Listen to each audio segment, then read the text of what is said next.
அந்த இரவு ஐசியு வெளியே ஒரு சிறுமி கண்களில் கண்ணீருடன் அமர்ந்திருந்தாள்.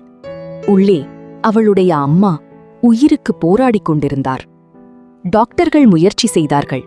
ஆனால் அவர் உயிர் பிழைப்பதற்கு வாய்ப்பு குறைவு என்று கூறிவிட்டனர். டாக்டர்கள் சொன்னதை கேட்ட அந்த சிறுமி மிகவும் மனமடைந்து போனாள். அவளுக்கென்று வேறு யாரும் இல்லை. அவளுடைய உலகமே அம்மாதான். வெளியே இருந்து கொண்டு தன் கையில் ஒரு பைபிளுடன், "இயேசுவே, என் அம்மாவை காப்பாத்துங்க" என்று மெல்ல ஜெபித்துக் கொண்டிருந்தாள். அந்த நேரம் ஒரு நர்ஸ் வெளியே வந்தார். உடனே அந்த சிறுமி, "அக்கா, எங்க அம்மாவை ஏசப்பா காப்பாத்திருவாங்களா?" என்று கண்ணீருடன் கேட்டாள்.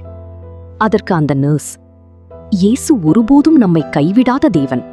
அவர் எப்பொழுதும் நன்மையே செய்பவர். அதனால் தைரியமாக இரு" என்று கூறிவிட்டு உள்ளே சென்று விட்டார்.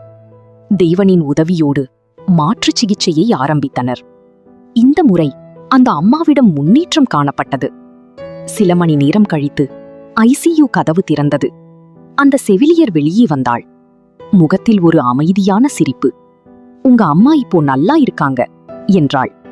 அந்த சிறுமி கண்ணீரோடு இயேசுவுக்கு நன்றி கூறிவிட்டு செவிலியரை கட்டிப்பிடித்து, "என் அம்மாவை காப்பாற்றினதற்கு மிகவும் நன்றி" என்று கூறினாள். "நான் இல்ல, நான் ஒரு கருவி. உயிரை கொடுத்தது தேவன்தான்" என்று கூறினார் அந்த நர்ஸ். அந்த நாள் அந்த சிறுமி ஒரு பெரிய உண்மையை புரிந்து கொண்டாள். தேவன் எப்போதும் நம்மோடு இருக்கிறார்.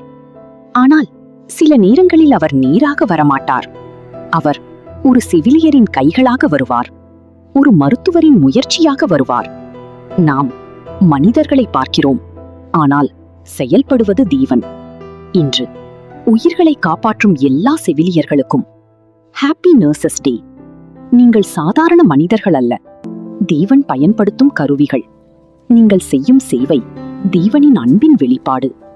God bless you.